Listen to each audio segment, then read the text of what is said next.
When people follow me, taking pictures, trying to get dirt on me, my first instinct, I'm from the hood. I want to jam you. He was once the storm of the 80s, an invincible icon with his towering mohawk heavy gold chains and the catchphrase, "I pity the fool that shook popular culture." But then everything vanished. No more leading roles, no more spotlight, no more loud appearances. Just a sudden, mysterious silence. What really happened? The truth behind this disappearance is unlike any other celebrity story.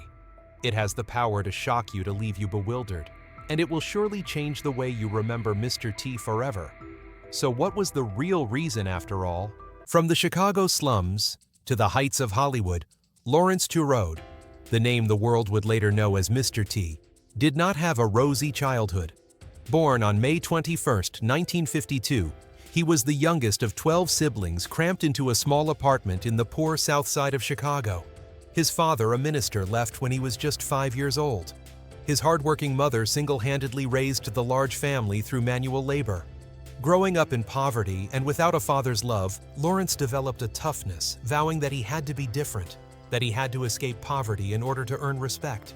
In an environment heavy with racial discrimination, he witnessed black men who had risked their lives on the battlefield return home, only to be called the derogatory term, boy. That planted in him a burning desire. He would force others to respect him. At 18, when he had the right to vote, enlist, and take responsibility before the law, Lawrence changed his name to Mr. T. He explained, "When they call me Mr. T, they have to say, Mr., which means a grown man, a person worthy of respect." A bold decision reflecting defiance, but also a declaration of dignity. During high school, he excelled in sports. He was an interscholastic wrestling champion, played football, and studied martial arts. His athletic achievements earned him a college scholarship, but he was expelled in his freshman year at Prairie View A&M for indiscipline. Instead of collapsing, he looked for a new path. In 1975, he joined the Army, becoming a military policeman in the U.S. Army. There, he learned strict discipline and endurance, qualities that later proved valuable in his screen career. After leaving the military, he tried to pursue his NFL dream, but failed due to a knee injury during tryouts with the Green Bay Packers. With his sports career seemingly closed, he worked as a nightclub bouncer in Chicago. It was there that the persona of Mr. T began to take shape. Standing 5'10" with an imposing build and military police training, he took part in over 200 fights and never lost once. His ferocity made troublemakers think twice. From this door guard job came a peculiar idea: he collected gold chains left behind or dropped by patrons during fights and wore them around his neck. It was both a practical way for customers to reclaim their belongings and a way to make himself look menacing and unique. From then on, the image of the gold-laden neck became his lifelong trademark. He also drew inspiration from Mandinka warriors of West Africa to craft his iconic upright mohawk hairstyle. His notoriety as a bouncer led to a turning point working as a bodyguard for A-list celebrities. For nearly a decade, he protected Michael Jackson, Steve McQueen, Diana Ross, Muhammad Ali, and many others. Loyal and fearless, he faced danger head-on, even receiving offers to work as a hitman, which he of course refused. These years turned him into a real-life hero and brought him closer to the entertainment world. In 1980, he entered the TV competition America's Toughest Bouncer. Before the final boxing match, he confidently declared on air, "I just pity the guy who has to fight me." He then knocked out his opponent in 54 seconds, winning the championship. That line, "I pity the fool," caught the eye of Sylvester Stallone. At the time, Stallone was looking for a formidable opponent for Rocky Balboa in Rocky III, 1982. When he saw Mr. T on TV, he decided to give him a tryout. Originally intended as a minor role, Mr. T's intensity, personality, and look led Stallone to expand the character of Clubber Lang. The film's release was a huge success, transforming Mr. T from an unknown bodyguard into a rising action star. His line, "I pity the fool," became a signature echoed by audiences for an entire decade. Right after the biggest opportunity of his life, arrived the role of B.A. Baracus in the A-Team 1983-1987. The character, a tough, skilled mechanic veteran who feared flying, became a global cultural icon. Audiences loved the mix of muscle and humor, making B.A. the soul of the show. His pay reached $80,000 a week, more than $5 million annually, an enormous sum at the time.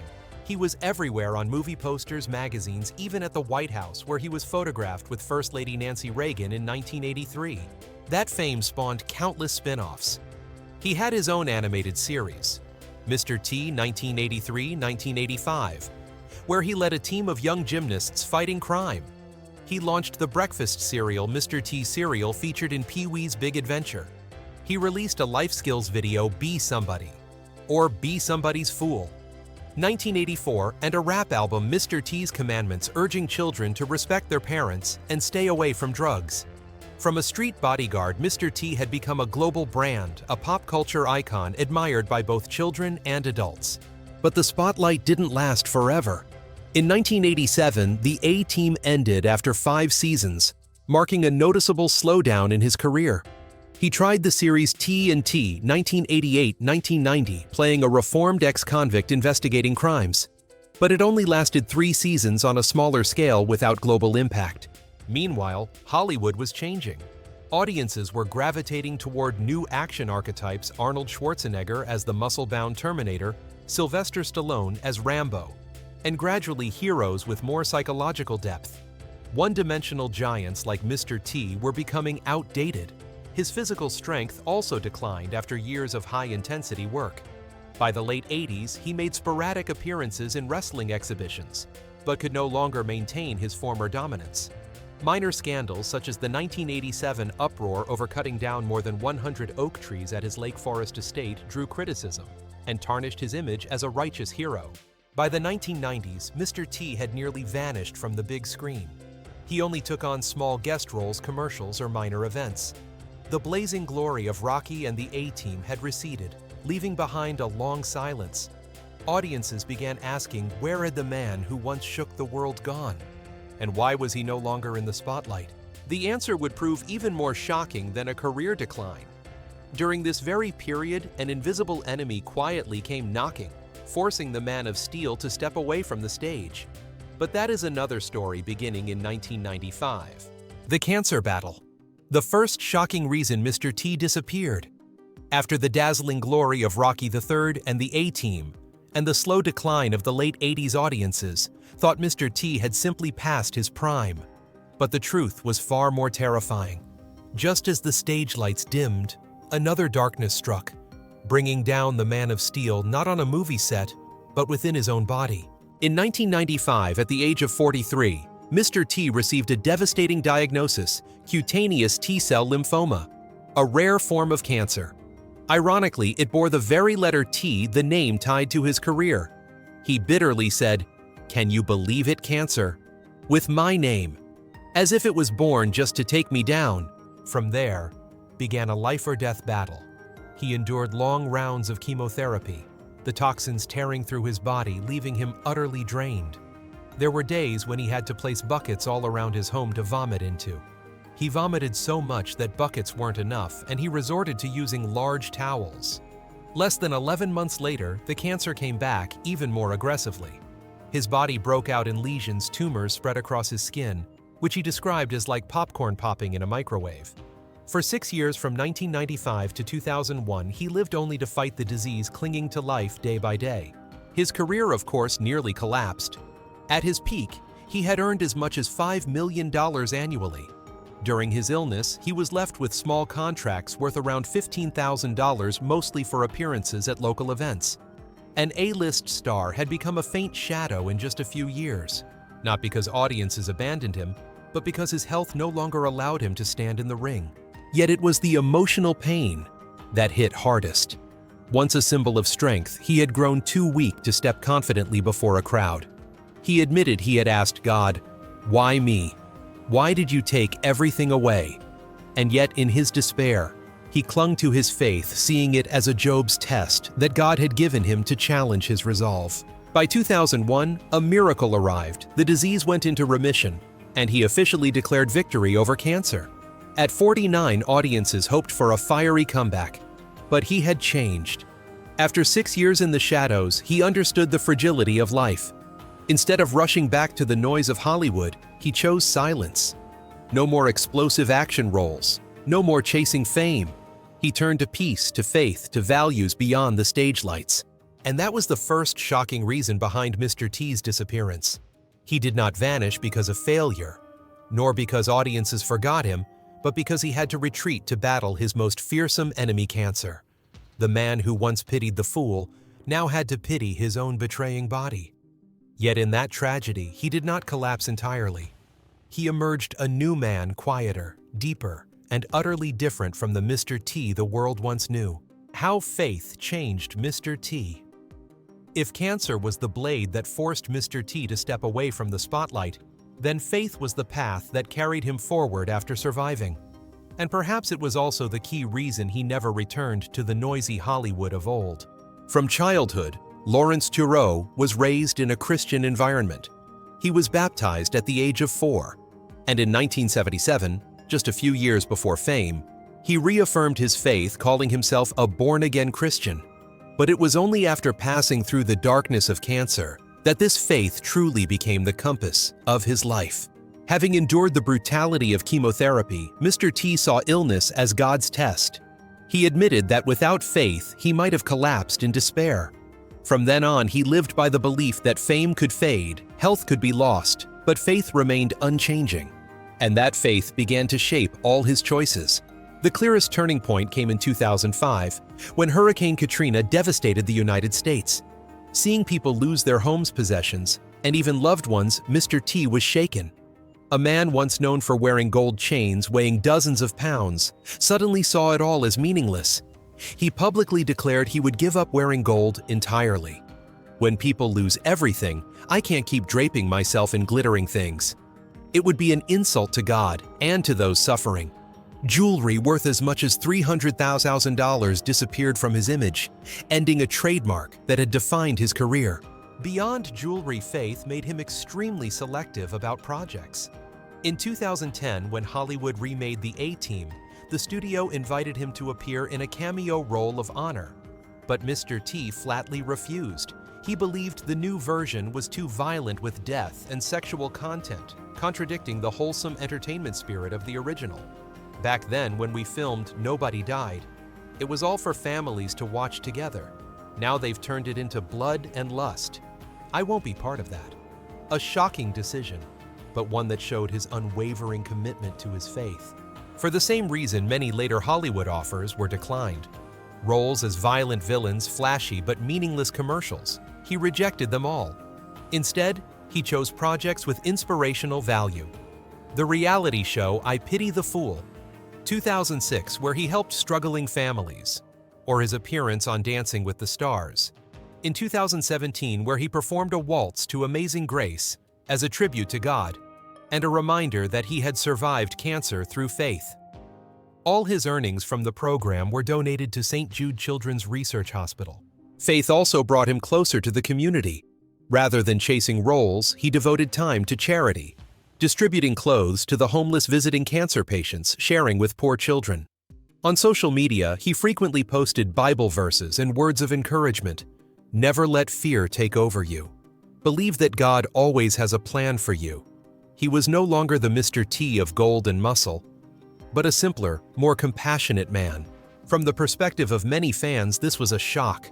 The once glorious hero, remembered for his brashness, had become a symbol of humility and faith. But for Mr. T, it was an inevitable journey from street rebel to Hollywood superstar to cancer warrior, and finally, to a man of God. And it was this faith, more than anything else, that explained why he disappeared from Hollywood. He no longer sought roles to prove his strength, nor the spotlight to earn respect. He chose a different life, quiet, sincere, and meaningful. If cancer forced Mr. T away from the lights, then faith kept him in life, in an entirely new way. And for him, it was not an ending, but a beginning. Professional conflicts and the long slide in Hollywood cancer and faith explained part of the reason why Mr. T vanished from the screen. But there was another piece of the puzzle that cannot be ignored. Professional conflicts and the downward spiral within the very environment that had once elevated him, Hollywood. If illness was the enemy from within, then clashes and career limitations were the external blows that pushed him further away from the spotlight. After The A-Team, Mr. T became the soul of the series. But it was also then that behind-the-scenes tensions began to surface. Many sources reported that George Peppard, a veteran Hollywood star and the on-screen leader, grew resentful when Mr. T, a newcomer, suddenly won more audience affection and became the media's focal point. The aura of a rookie stealing the lead created an invisible rift between the two actors. Though Mr. T never publicly attacked his colleague, the strained atmosphere made the set heavy.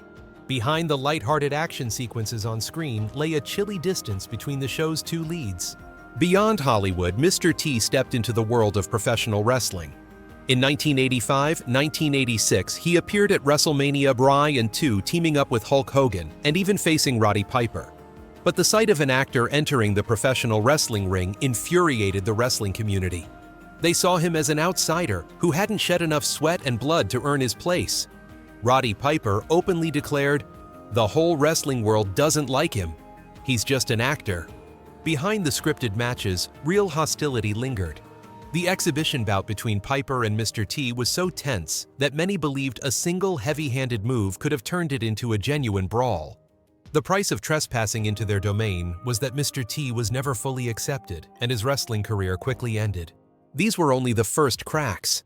Typecasting was another barrier. His massive success as Clubber Lang in B.A. Baracus inadvertently trapped him in his own shadow. Hollywood producers could only see a tough, gold-laden brute with arrogant talk. By the 1990s, audiences had shifted toward more complex heroes, or new action stars. Mr. T, by contrast, was boxed into an overly clear mold, and most offers he received were either for parodying himself or playing near-identical street-tough roles. He once bitterly admitted people didn't want to see Mr. T in another role. They just wanted Mr. T to play Mr. T again. For an artist craving broader recognition, that was crushing. But refusing meant losing opportunities, while accepting only made his image more one-dimensional. This vicious cycle pushed his career into deadlock. The clearest example was the series TNT 1988-1990. He had high hopes it would reignite his career after the A-Team, with him starring as a reformed ex-con turned private investigator. But with limited-scale small budget and restricted broadcast in the US, TNT never made waves. After 3 seasons, it ended and global audiences hardly saw Mr. T in major roles again. Adding to this were damaging controversies. In 1987, he faced public outrage after cutting down over 100 oak trees on his Lake Forest estate in Illinois, simply to have a clearer view. Local newspapers dubbed it the Chainsaw Massacre. His image as a righteous hero was tarnished, at least for those who had once held him up as a role model. All of this became a chain of blows: colleague conflicts, rejection by the wrestling community, typecasting, failed new projects, and personal scandals. Mr. T was gradually frozen out by Hollywood, with no more leading roles or big contracts. By the early 1990s, his presence had dwindled to commercials and small shows. For the public, his disappearance was easily explained at the time he was washed up.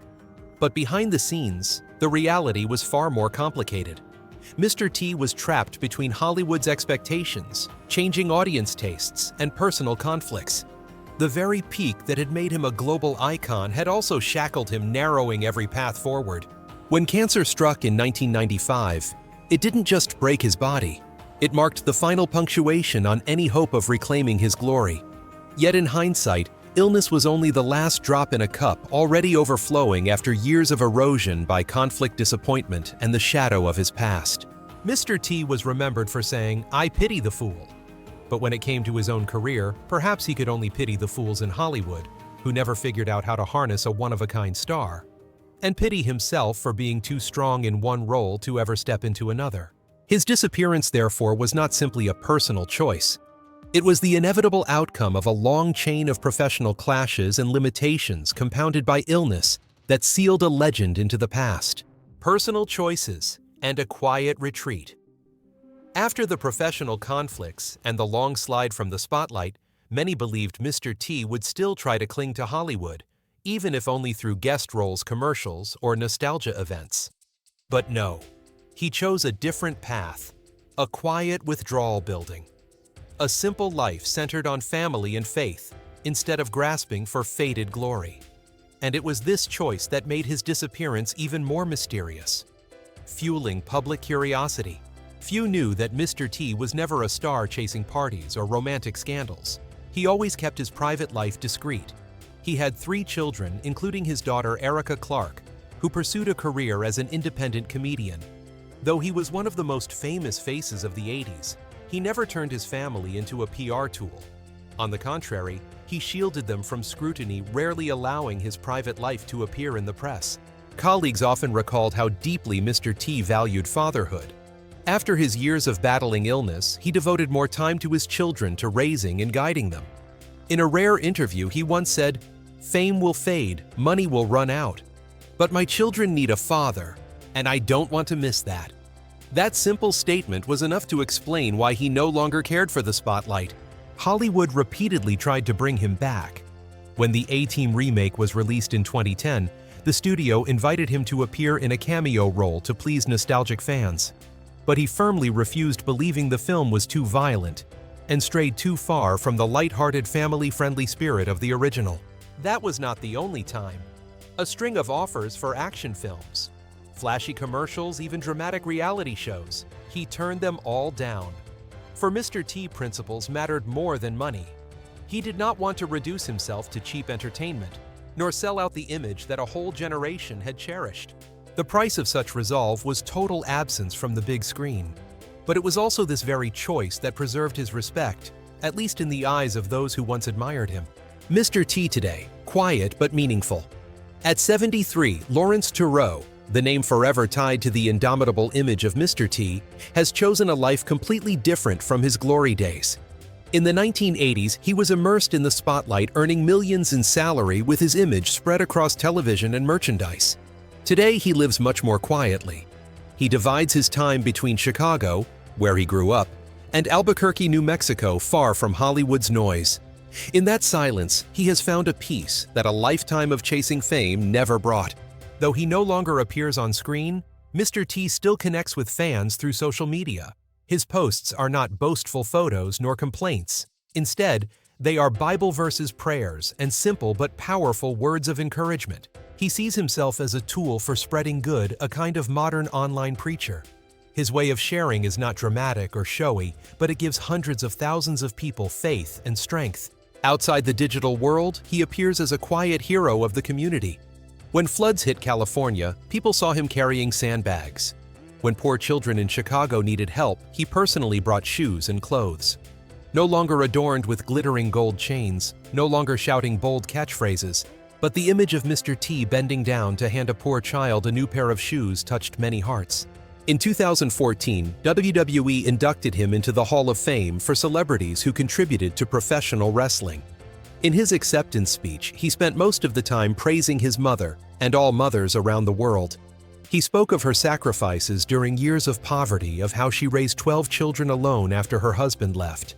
His speech ran so long that organizers had to cut it short, yet the audience wasn't annoyed. They saw in him a genuine, grateful Mr. T rich in family love.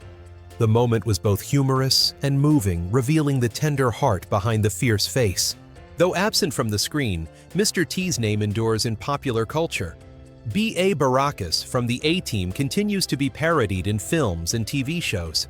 Toy figures and posters bearing his image are still sold to the 80s and 90s generations who grew up with him.